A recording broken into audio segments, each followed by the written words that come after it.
Good morning. I think this is on. Oh, it's on. Great. Well, welcome. Jeez, this is fantastic.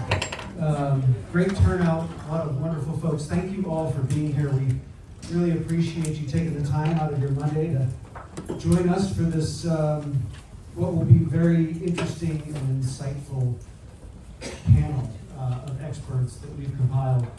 So, if we haven't met, my name is Jonathan Horowitz. I'm the president of the Houston Hospitality Alliance.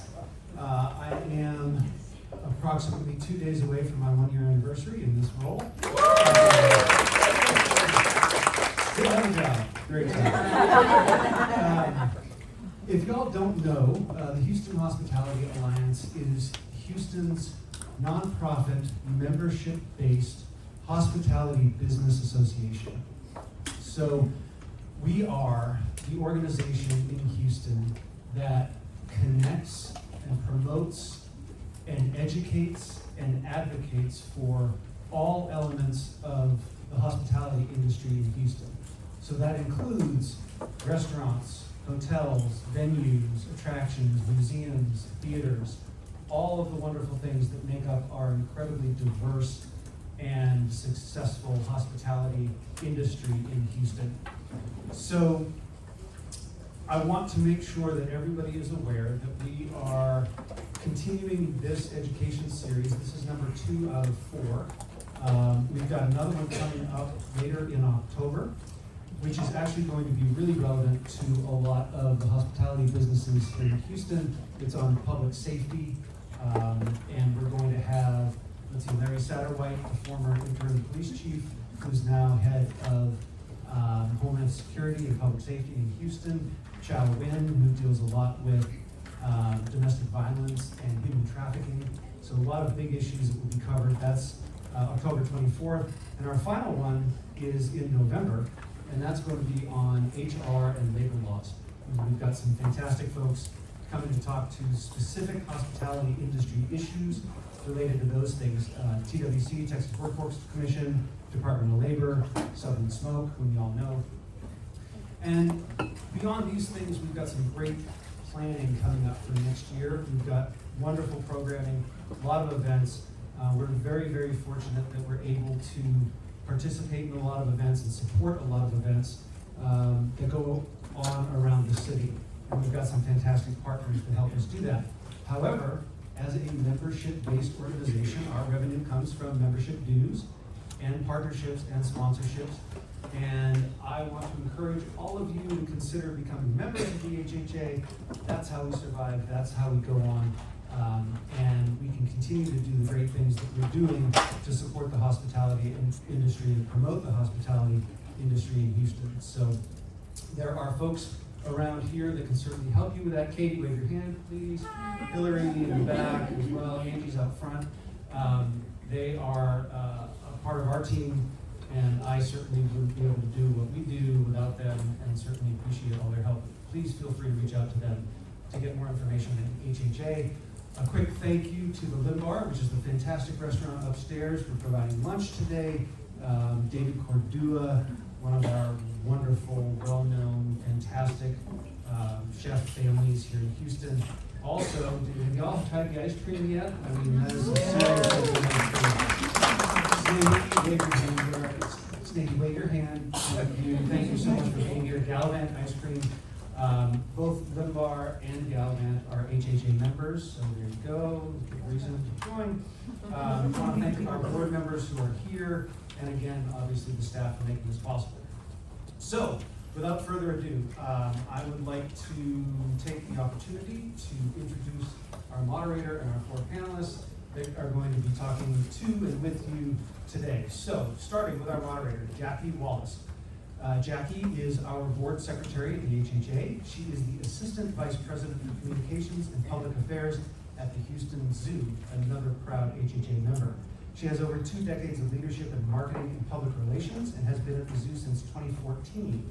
She has deep expertise in media relations, crisis management, video production, photography, spokesperson training, internal communications, and government relations, and probably a bunch of other things as well. She has spearheaded initiatives that have significantly increased the zoo's visibility, promoted its conservation efforts, leading to heightened public engagement. She's also been instrumental in developing a comprehensive government relations plan, advocating for policies that support the zoo's mission while building relationships with key elected officials. So please welcome Jackie Wallace. Okay. Our first panelist for the day is Elizabeth Gentry. Elizabeth is a seasoned digital content creator with extensive experience collaborating with leading nonprofits and organizations across Texas. She is the assistant manager of marketing and communications at Theater Under the Stars. Elizabeth excels in managing both organic and paid digital media strategies. Under her leadership, Tuts has achieved significant growth, and she has co-created a social media support group for regional theaters around the country. Elizabeth is committed to driving engagement and building vibrant online communities, transforming creative ideas into impactful digital realities. Please welcome Elizabeth.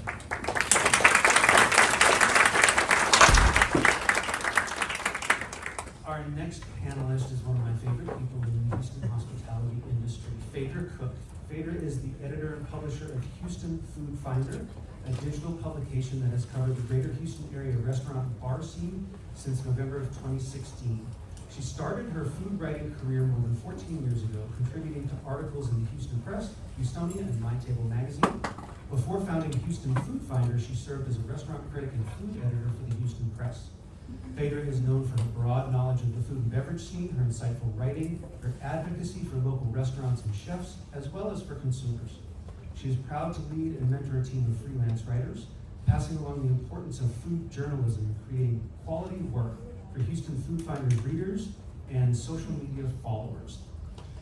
And just as a personal aside, we all know how difficult journalism is nowadays. Food journalism is no exception. I encourage you all to please go support Houston Food Finder. Please welcome Phaedra Cook.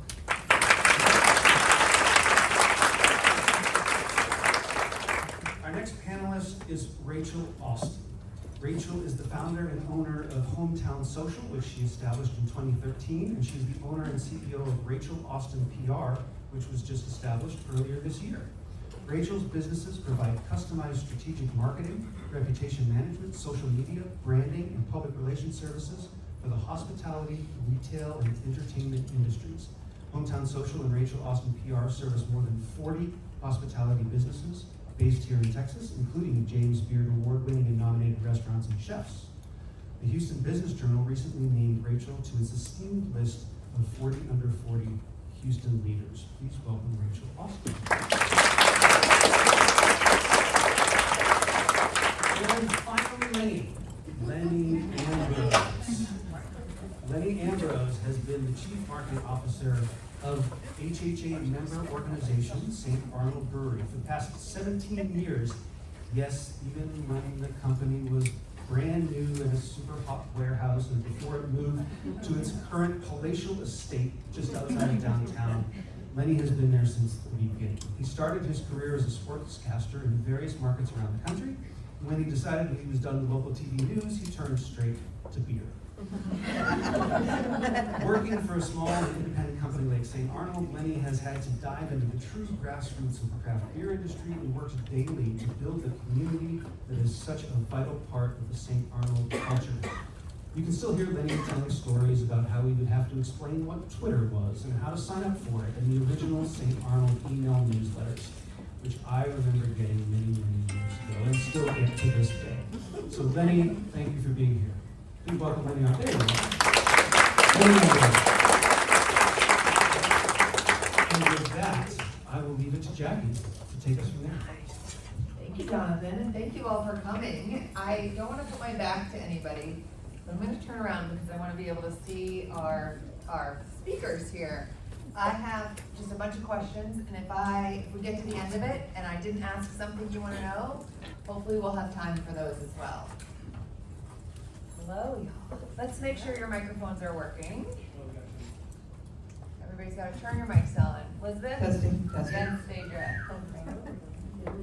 Am I good? You're good? Lenny? Good. You're on. Yeah. Is it working? Elizabeth is on. Excellent. Okay. Let's start with Rachel.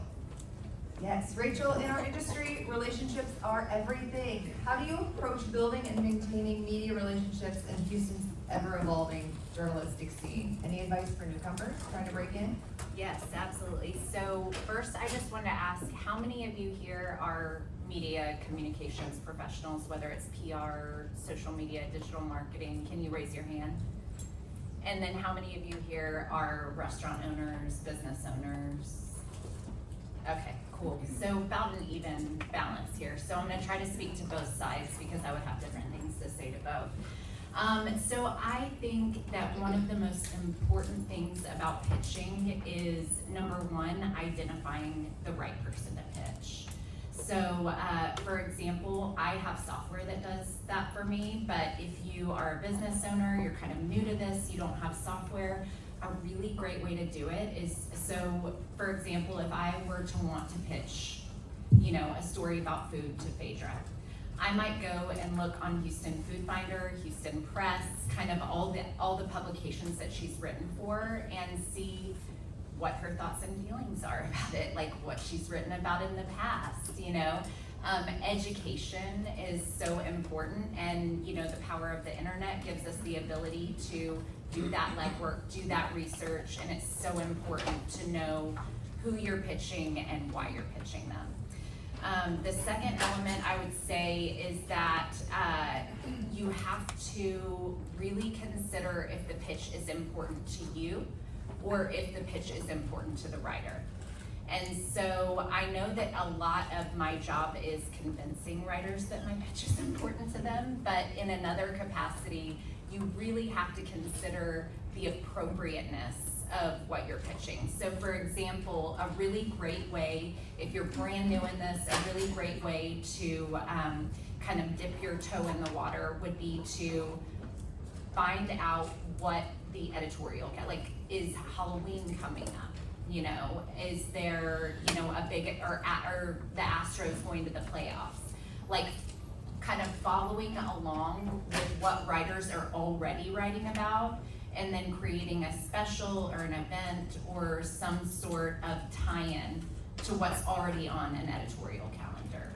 And so top of mind awareness is really important, and even if you're just getting into the articles that are like roundups, like here are the 10 best things to do for playoffs for the Astros this week. I'm not a sports ball person, I don't even know if playoffs is the right term, but regardless. So, whatever's happening in Houston, creating a campaign around that. So for example, it doesn't even have to be Houston-based, it can be national.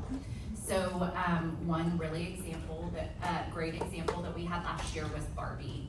I mean, that was one of the most viral marketing campaigns of a movie that I've ever seen.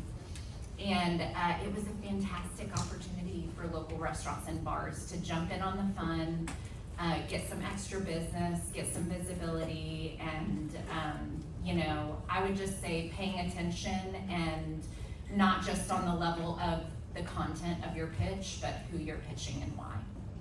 Thank you, Rachel.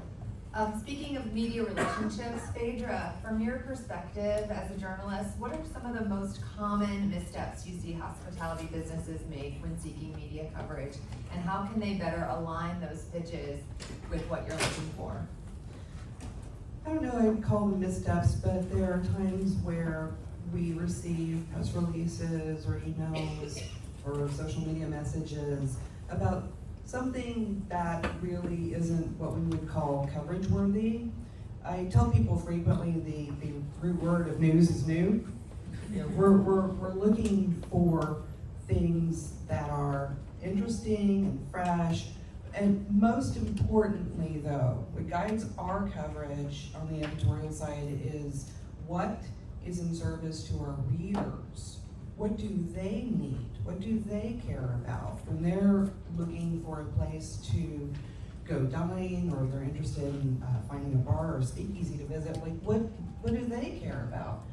This past year, I've seen a whole lot of concerns and complaints about people's pocketbooks, saying that it is more expensive to dine these days, and they're not wrong. Ingredient costs have gone up for restaurants, labor costs have gone up for restaurants. It's a real problem. I think that financial incentives don't hurt right now. Even if you're a fine dining restaurant, if you start with a glass of bubbles and a amuse bouche, a little appetizer at the beginning that's complimentary, it doesn't hurt. We do always welcome coverage for things like holiday dining. We cover every food holiday, and pretty much every holiday is somehow a food holiday these days. We are interested in best in class. If you think you have the best chicken fried steak around, be sure we know about it. And keep in mind that even if you tell us about something and we don't send a writer to visit right away, or we don't cover it right away, it doesn't mean that it won't come back into play in the future. Like, say you're an ice cream shop and you send us something, and we're not really doing anything about ice cream shops right now, but when we roll around to, best ice cream shops in Houston, someone's going to visit, and then there's your turn. So don't get too disheartened or too discouraged if it's not something that media picks up on right away. Thank you. Back to Rachel, can you build on that and address some PR myths? We've all had those clients or CEOs or chefs who think that a press release is going to solve all the world's problems.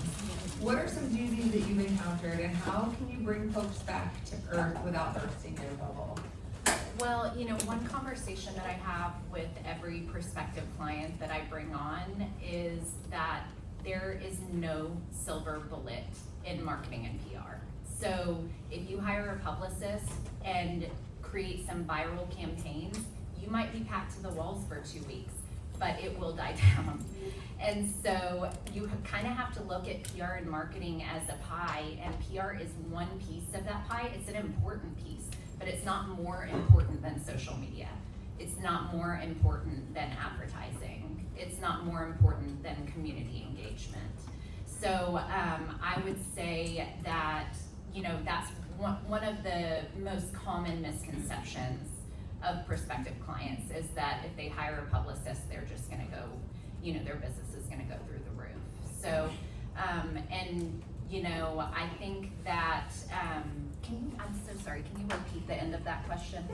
Yeah. How do you bring them back down to earth? Honesty. Honesty is a very important tool. It's the best policy. And I think that, somebody can come to you with unrealistic expectations, and there is a kind and logical way to kind of talk them off the edge a little bit. I'll give you an example. One of my clients came to me, they were really wanting to get some national press. And so they had come to me with all of these kind of like thoughts and ideas, and they were all just not right for a national audience. And so based on what a client's goals are, I can develop, for this particular client, and I'll just tell you guys, I hope they don't mind, it's Axelrad. So I was working with Axelrad, they wanted to get some national press, and so what I did was I said, I'm not gonna pitch any of the stuff that you guys gave me nationally, but I swear to you, I'll keep my eye open, and the first time I see an opportunity for national press, we're gonna jump on it, we're gonna do it. So when ChatGPT started coming out, I thought, okay, well, there has not been a bar that's created a full ChatGPT menu. So we created this campaign literally overnight, and it was it's humans versus the machine. And it was a ChatGPT cocktail list and a human-made cocktail list. We ended up getting in Food and Wine, The Atlantic, but it's because it was a trending topic. And so, I think when everybody has the possibility to get national press, but you have to be plugged in to what the national conversation is, and you also have to be timely. I mean, I told them, I said, we have 24 hours to get out a press release, and if you don't get back to me in 24 hours, somebody else is gonna do this. And you won't be the first bar anymore, so you won't be news anymore.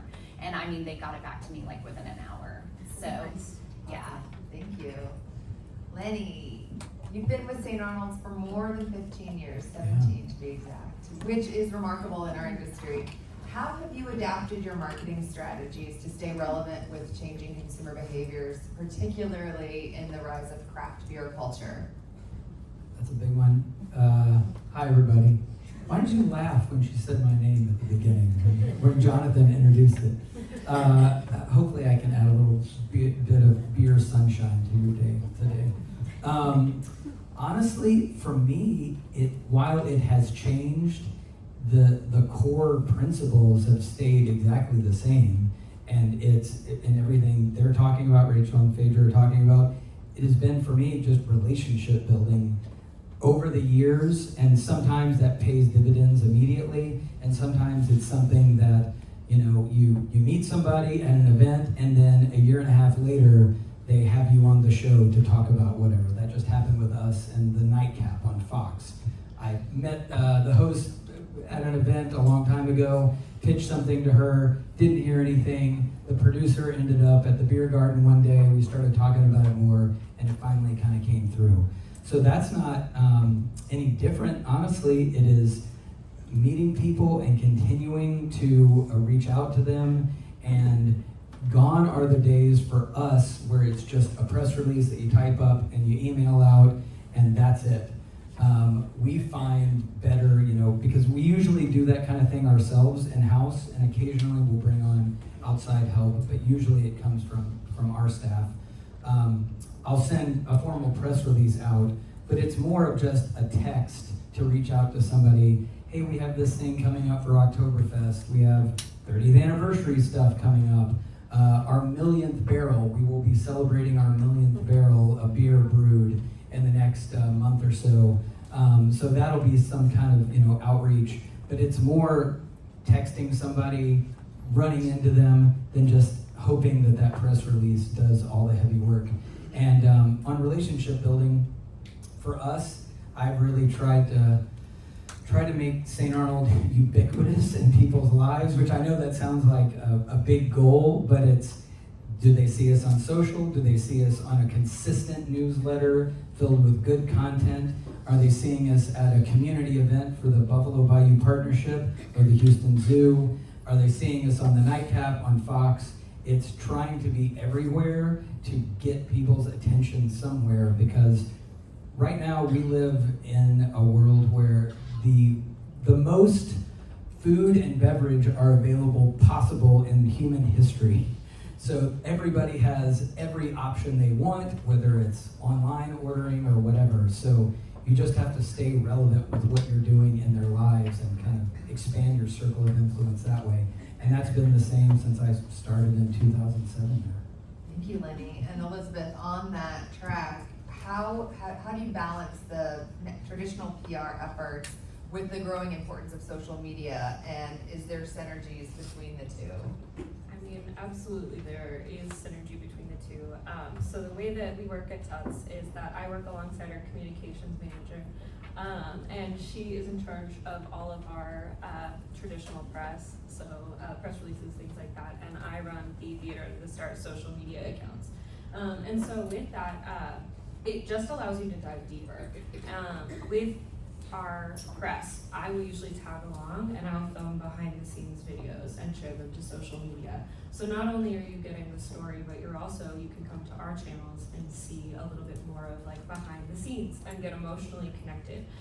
Something I push a lot with our digital platforms is that this is our online community. Not only are you trying to sell them on something or convince them like you should come here, you need to buy tickets to a musical, but also here's why you should care about the community that we're creating online. Here's the story of did you know that the actors are also from Houston? Did you know that, maybe they went to school with the host from Houston Life? You never know what you could find, and so it definitely works together really well. And a great example of that was back when Stranger Things, the most recent, this will make sense, I promise. Back when the most recent Stranger Things season ran, I went back and I pulled a clip of Sadie Sink performing in Annie.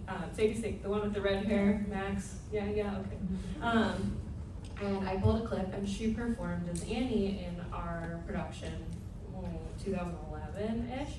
And I posted it and was like, if anyone's watching Stranger Things today, I have a little surprise for you. Posted it. And all of a sudden it started to blow up, and Lisa and I had to work together because E! News reached out, Teen Vogue reached out, and so not only did we tell a story, we told a story online, but then it was picked up by the traditional platforms as well. So yeah, I think they do go hand in hand, and it's really important to work together in that relationship. Thank you. Phaedra, I'm gonna lead that straight into you. And how are you finding the news stories online? How's that shift towards digital media affect how you find and discover and cover stories? Sometimes I will be on Instagram or Facebook and I will just happen to come across something. And that actually literally happened on Saturday, when I learned that 3 restaurants, all from the same company, were all closing at the same time. So sometimes I will brush across news on social media, and my readers frequently send me posts, which is great because it's kind of like I have a little army out there with their eyes and ears everywhere where I can't necessarily be. But most of the time, it's good old-fashioned email. And email is just far preferable for me because I can organize my email. I can have different folders or have certain things flagged as urgent. And people send me social media private messages all the time, or they'll comment on one of my posts, and it's just so unmanageable because the information is just scattered everywhere. And I might be trying to remember something and going, oh, did someone tell me that information on a comment on this post, or was it on my Instagram post, or did they send it in, my private Facebook messages, and then I have to go find it, or was it to Houston Food Finders? Right? See, I have double the problem because I have my account and then I have Houston Food Finder. So even when someone messages me or they send me a piece of information or they post a message, I frequently say, that's great. Could you please email that to Phaedra at HoustonFoodFinder.com? And then all the professional PR people like Rachel they email the journalists. They're not sending things in private messaging. Now, one thing that's interesting is the way that me, a Gen Xer, communicates is different than what I'm seeing from Gen Z or even younger millennials. They believe in like Instagram messaging. I don't mind texting so much if it's fairly urgent, but that's changing, and I'm having to learn how to be flexible and change with it. But the best way to make sure your information does not get lost is send email. And please, if you're emailing about a story, do not forget to send photos. We just had to miss out on a terrific story that somebody was doing last week just because they didn't send photos, and it was an event on a specific date. And I had the story written and ready to go. We never got photos. So please don't forget that. Thank you. Rachel, I'm gonna go to you, and I wanna talk about reaching different audiences, local versus national press. It's like choosing between Tex-Mex and fine dining. Sometimes you want one, sometimes you want another. How do you serve that up to a client? How do you ensure that they know which venue their story will best hit? Yeah, so I wanted to add one more thing onto my last answer that I forgot that's extremely important. Manners go a really long way with journalists. So when you are, yeah. That is so true. I often say journalists are people to, you might not be able to get them to be your best buddy, but at least be nice to them. We sometimes we'll publish a list on, best Tex-Mex in Houston, and invariably, some restaurant owner will be ugly to me and be like, you must be stupid, I can't believe you forgot us. And that just doesn't incentivize me to later be like, we're looking for the best enchiladas. Oh yeah, that guy was mean to me. I don't think I'm gonna consider them. I'm not required to consider people who are mean to me. So there is an avenue that you can absolutely get your press covered, but that's through advertising. So editorial is at the writer's discretion, And, you know, I'm a 20-year veteran in this industry, and at the end of every email that I write to a journalist, I say, thank you for taking the time to write this email, and thank you for your consideration. I don't think it's a done deal, because it's not. You know, so, and then showing love, just to come up behind Elizabeth and affirm what she was saying, you know, putting it on your social media, promoting it yourself. Say you get this really great article in Houston Food Finder, Houston Chronicle, Houston Press, what have you, but if your following doesn't see it and hear it and read it, then the value goes down. So I would say that a quick little post. Thanks so much to Phaedra Cook from Houston Food Finder for writing this article. We appreciate the highlight. You know, something like that goes a really long way. So, so back to the local versus national. I feel like we've covered that just kind of a little bit on stage and kind of established they go hand in hand in a major way. So, for example, I've had stories that I've pitched locally that got picked up nationally, and I have stories that I've pitched nationally, and then because of the national press, the local media covered them. So it's a very symbiotic relationship, and really it depends on the consumer's goals. So your client, what are their goals? What level of visibility are they looking for? And then determining, is this a part of the national conversation right now? Because the last thing you want to do is pitch a national journalist over and over stuff that they don't care about. I mean, that'll easily get you on an unsubscribe. So I would say watch your frequency when you're posting national media, and know that even if you end up pitching a story locally, there's no reason why it can't go national later. And so I would say that, you know, I think the symbiotic nature of the press is a really important thing for restaurants and hospitality organizations to understand. Thank you.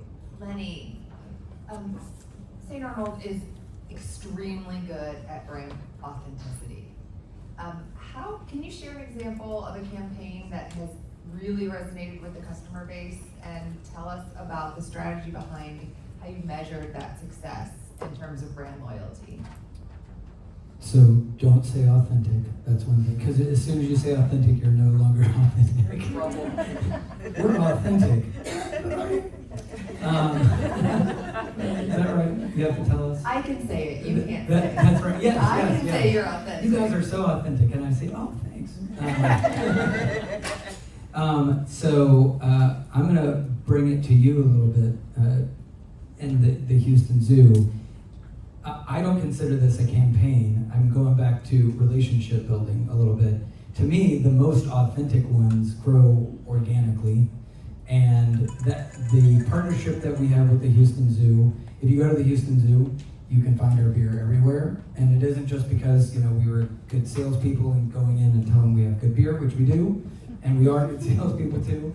But one of my first things at St. Arnold was kind of reaching out to just Houston institutions and seeing how we could be involved. So it kind of started with us providing beer for their Young Professionals organization. And then that just kind of grew to other big donor events. And then as it kind of kept going on and on, we would add events and then formalize the partnership. And then there was opportunity to just have beer carts around the Houston Zoo. And you're probably thinking, like, the zoo with that much beer? Like, what are they doing? Parents take their kids to the zoo, and they want a beer after they've been at the zoo with a group of 8 kids. So that's why it's a good fit. That's right. And the way we've seen it pay off is that the zoo is typically in our top 3 on-premise accounts every single year. So that's like Minute Maid Park, and sometimes the zoo is right after that, when we finish the year. So that is how we measure success in that regard. And honestly, you can't do that with every single thing that, you know, we do. A lot of what you do in PR and marketing is just a I'm putting it out there. I hope it's good, and you don't see a day of correlation in sales. But the way we know it's working, I think, a lot of these is people telling us, I see you guys everywhere. You guys are such good partners.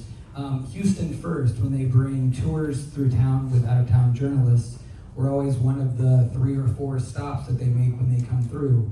So, I mean, if you can, it's about playing the long game and being consistent.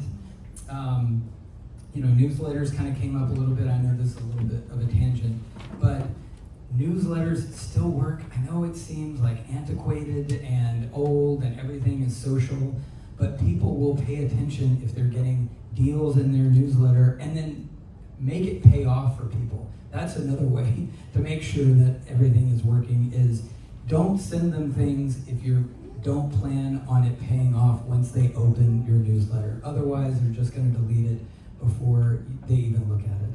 So just be honest with your fans, and they will keep coming back to you. And maybe not every single time, and it doesn't work every single time, but it will with enough people that it will come back around, that you'll be able to touch a lot of different people. There was something else I wanted to say too, and I can't remember. There's so many good things. Let's double the time here. More sandwiches for everybody. Elizabeth, can you share with us some of the most on-brand, authentic, I'll say it, not you, things that Tuts has had a lot of success with lately? Absolutely. I think one of the biggest things that I want to bring to our account, and so for those who don't know, we're Houston's Home for Musical Theater. We are a nonprofit that hires Broadway level actors as well as Houston actors to create these incredible shows. And so one of the biggest things that I find myself saying over and over again is, I don't want the Tuts account to look like I'm the only one running it. And a big part of that is then showing off your community. Not only is it showing off the actors who are doing incredibly wonderful, brilliant work, but our students. We have students that are training to be the next Sadie Sink, and then we also have a school for students with disabilities. We also love to show off the people who come to see our shows, and so a big part of that is allowing everyone to feel like they are a part of the community, and that their voices matter. Something I think we don't take enough advantage of is the comment sections, right? Like, this is the only place where they can actively engage with our audience. We can actively engage with our audience back and forth and be playful with it. That's where I've seen a lot of success, is not only playing into the trends, but also going and following up and following through. One of my favorite, when we're between shows or we're waiting for things to pick up because we have a little break in our season, I will always post the Guess the Musical, Wrong Answers Only. And let me tell you, everyone, like, the comments are just blow up every single time. It's not making a sale, it's not making, a huge, life-altering difference, but at the same time, it allows you to feel some buy-in, it allows you to play, it allows you to get creative, and then Tuts will come back and reply, and people will be like, oh my gosh, the Tuts account replied, it's exciting. And so I think it's something to be, it's something to be mindful of. So not only are you posting, I always say you want to post between like 60% inspirational content and 40% promotional. So not only are you sharing, here's the next deal, here's what you should do, here's what you need to buy, like the must-dos, but also just content that allows you to feel like you are actively a part of the community. And so that's been a really big help for me. I've heard that as phrased as 60% soul, 40% sell. I like that better. Yeah. But it is every day. Every day we are talking about how do you provide relevant social content that somebody notices, much less current engagement rates, and organic engagement rate is like in the toilet completely. But you can't just do only wacky TikTok trends. But you also probably can't also only do nice, beautiful pictures of your hamburger as well. You've kind of got to do it all, and it's sort of finding that. But my only disagreement with the 60% sold, 40% sell, the 60% sold is still selling. I Yeah. mean, it just it can't be just a flyer that says 15% off. You're still selling as long as you are being, Jackie, authentic. As long as people see that, though, it makes it something that they can relate to, so it isn't just a graphic about some promotion that you have coming up. Fantastic. I want to stick with emerging trends, and we might weave in a couple challenges as well. Rachel, influencers and social media, how are you weaving these into the traditional PR tapestry? And are you finding old school methods still bringing home the headlines? Yeah, I think that influencers are extremely important to your brand. I was looking up some stats the other day. I don't remember the exact numbers, but it was in the high 70s, low 80s. People trust a word of mouth referral over an advertisement 78, 80% of the time. And so, when you have influencers that are, by the way, identifying which influencers you want to work with is very important. So I think it goes back to examining your audience, your own demographic, who are my followers and who are my customers. And then choosing influencers that will be able to reach those particular people. But, I think that influencers are extremely important these days. I would say that a lot of traditional publications have kind of frowned upon influencers because they, aren't traditionally trained. You can jump in here if you feel. The biggest problem I have with influencers right now is most of them do not have a code of ethics. And they don't always disclose when they are being paid to promote something, which we're required by FCC guidelines, actually they are too, by FCC guidelines, to disclose that this is a sponsored post. Mm-hmm. So that's where I get a little cross over it. And but I do want to touch on a point you just made, which is that it's extremely important to pick the right influencer for the brand. I don't identify with a lot of influencers I see. If somebody's running like a high-end steakhouse, I think you have to consider who patronizes that high-end steakhouse and pick the correct influencer, as opposed to, say, maybe a fun new ice cream shop. Right. I completely agree. And, there are, both forms of influencers. There are paid influencer relationships, and then there are kind of trade influencer relationships. I would encourage you not to, as long as you trust the influencer, I would encourage you not to cap their bill. They're coming over in their free time. A lot of influencers have full-time jobs and they kind of do this on the side. A lot of them are huge advocates for restaurants. They care and love this community. And so I would say I would not invite somebody over to my house, order some pizza and say you can only have 2 slices. So be hospitable when you have an influencer that you've invited into your restaurant. And I would say that, again, back to the marketing pie, influencers are a big piece of that.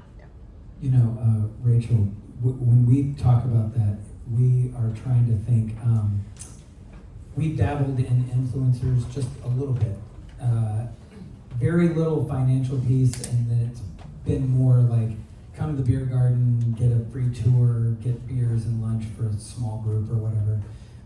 But it's not necessarily, I'm trying to use them a little bit more to reach an audience that we wouldn't reach otherwise, that isn't already following us on Instagram, that isn't on our newsletter, may not frequent the zoo, because I sort of feel like we've reached a level at St. Arnold that if you're somebody that lives in Houston and you are already inclined to want to go to a beer garden, we're on the top of the Google searches or whatever, but it's trying to reach people that don't even think about that a beer garden might be fun for them. And then they see it and they're like, wow, this is an impressive looking place. The food looks good, the beer looks good. But they also have cider, they also have wine. You can do a tour or whatever those things are that may hit the points that they're not already looking for. Because if somebody's like IPA from Houston, they might find Art Car IPA on their own. It's how to reach the people that we aren't having a touch point with. That's the hardest because we're also probably not going to spend, millions of dollars on some kind of ad campaign too. Right, and I'll add into that, a really good example of what Lenny just said is mommy bloggers. So like communicating to the right demographic that your space is kid friendly is essential. So, yeah, I thought that was great. Just to add one other thing on that, an influencer is just like any other contractor who you're going to hire and retain, and you're going to expect a certain amount of services from them. You should have a written agreement in place. Elizabeth. I think, to jump in, Theater Under the Stars, I started bringing in influencers around 2021, and ideally it was a chance to bring in people who don't understand the theater world, and it's very niche, and there are shows that are very hard to sell to an audience who doesn't know. South Pacific, right? Like, what? I don't know what this is about. I don't need to go see this. And so not only is it important to be able to bring to a new audience, like Lenny was saying, but also allowing people to see themselves in the space. I think everyone online has some sort of connection to an influencer, to a content creator that they have no connection to at all. But like, I know their kids' names, I know their, best friend, I know where they're going on vacation. Like it's an interesting time of parasocial relationships.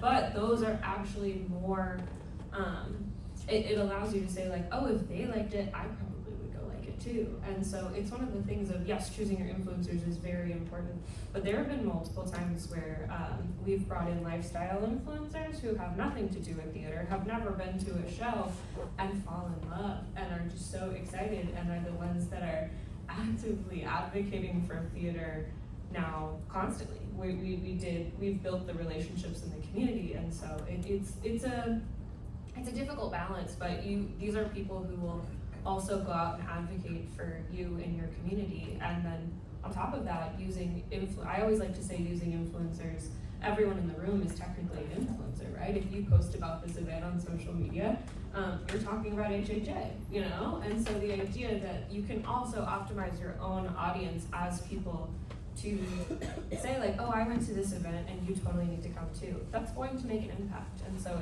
it's seeing the community as a little bit bigger as well to, make that emotional connection. Thank you. I have one last question before we go to Q&As, and this is for the whole group, so popcorn around. What are your final thoughts on the future of marketing and PR in Houston's hospitality and entertainment industries? Where are we going?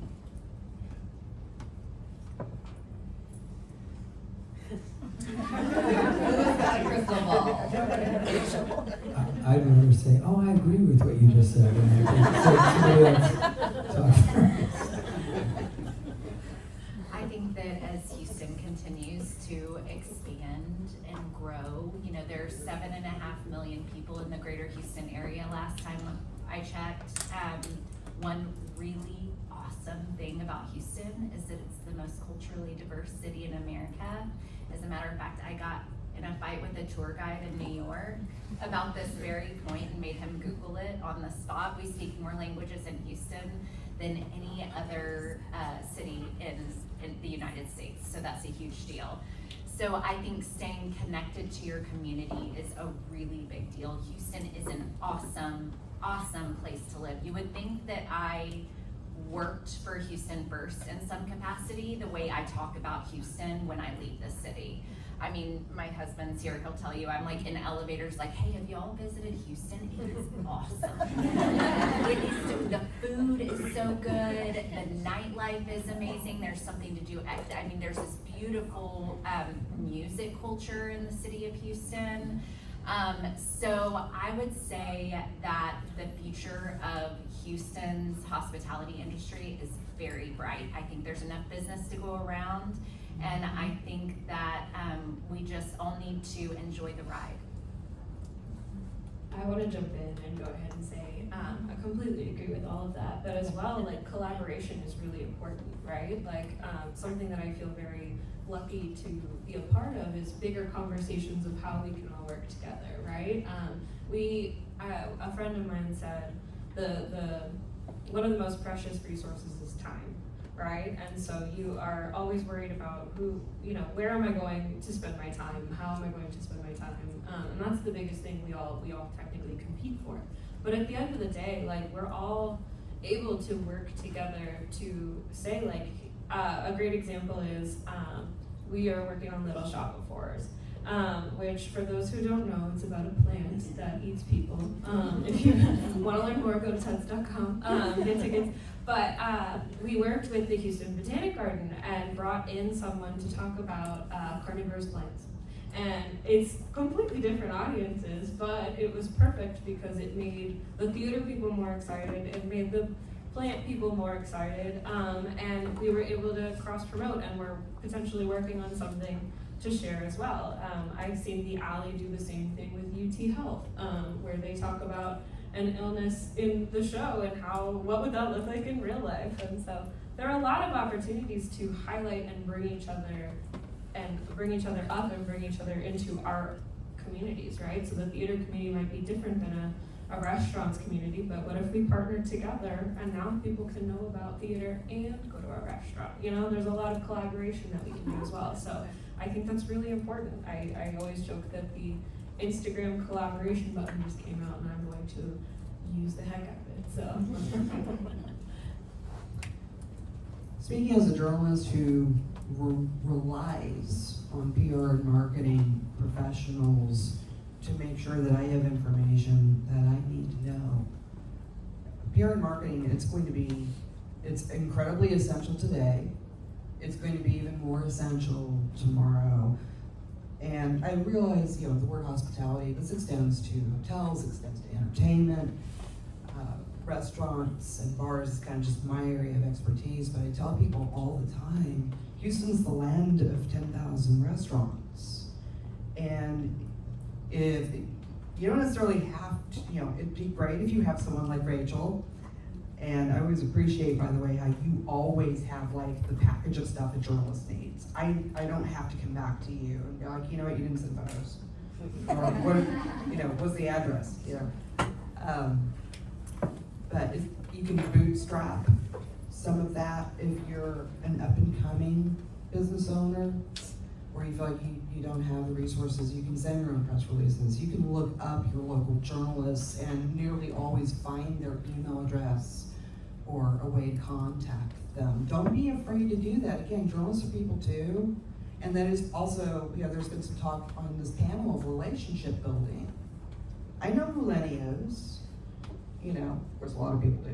But if Lenny emails me and says, hey, we're having this fun 30th anniversary party. Hey, I'm interested. I know who he is. It works for everyone. Don't be afraid to contact your local journalist. They might be interested in what you have to say and what it is that you do. And Phaedra's told me no before, and that's okay. And the next time she said yes, so that's what it's all about. And breaking it down to a little bit more of a micro level, maybe a partnership with the Houston Zoo or the Houston Botanic Garden isn't accessible to you and your business, but I know that there are other businesses around you that you can kind of parlay off, or nonprofits, or schools. Also, all these people are moving to Houston. They live somewhere, so they live in all this new townhouses that are being built all over the place, and condos. So you can visit the offices of the condo and see if you can offer anything to the residents, all the new residents that are moving in. Also, you kept saying pictures. Natural light is your friend.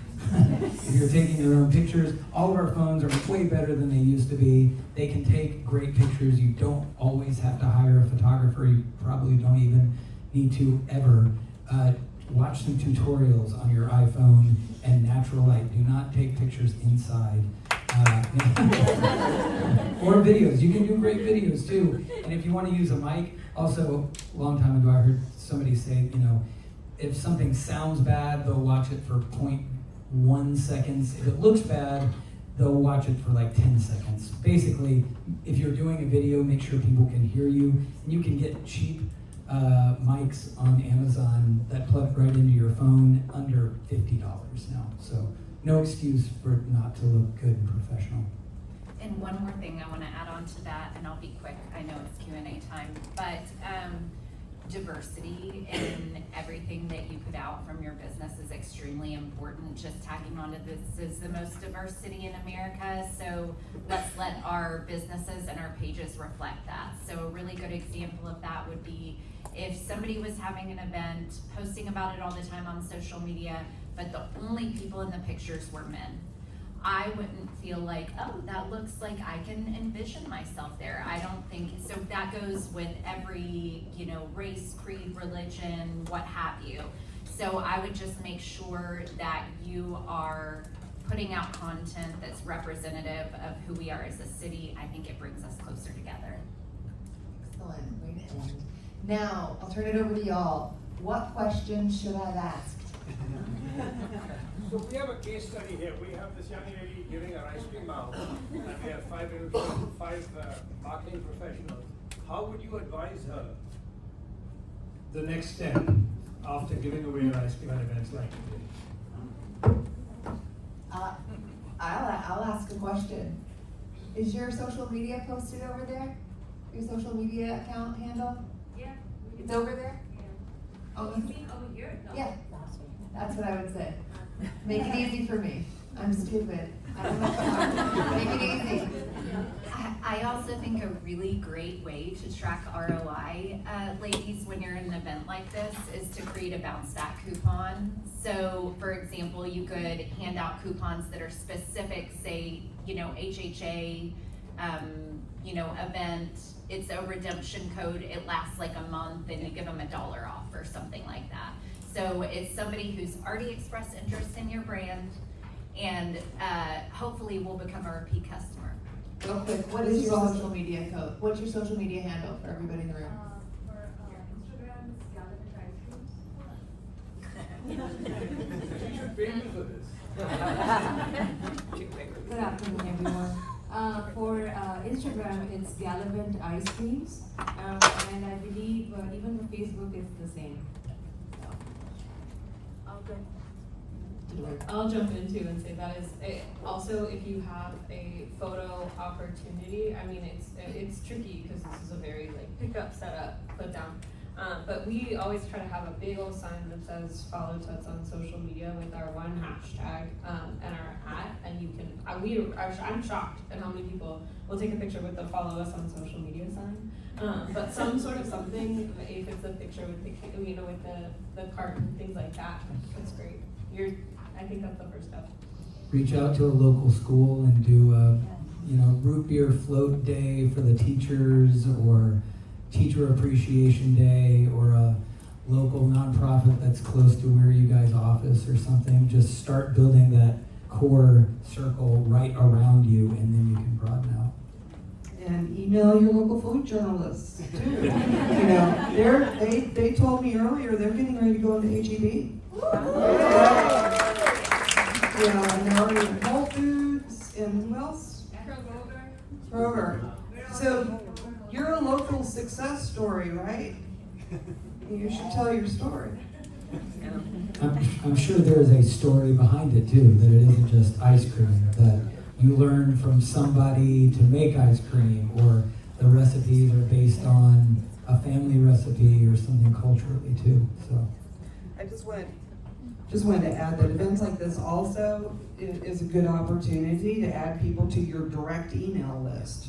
Direct email still works. Social media, there's always so much going on that actually getting directly into someone's inbox still matters.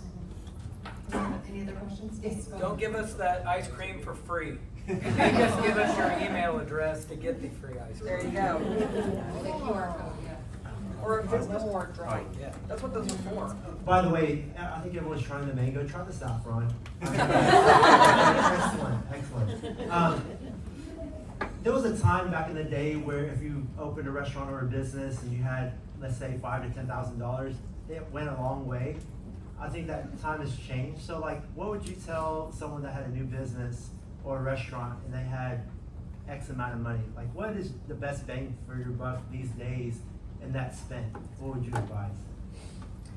I would say that digital is 100% the way to go. So just to clarify, you mean $5,000 to $10,000? Yeah. Like as a marketing budget? Right. Essentially. Okay, social media and digital advertising for sure.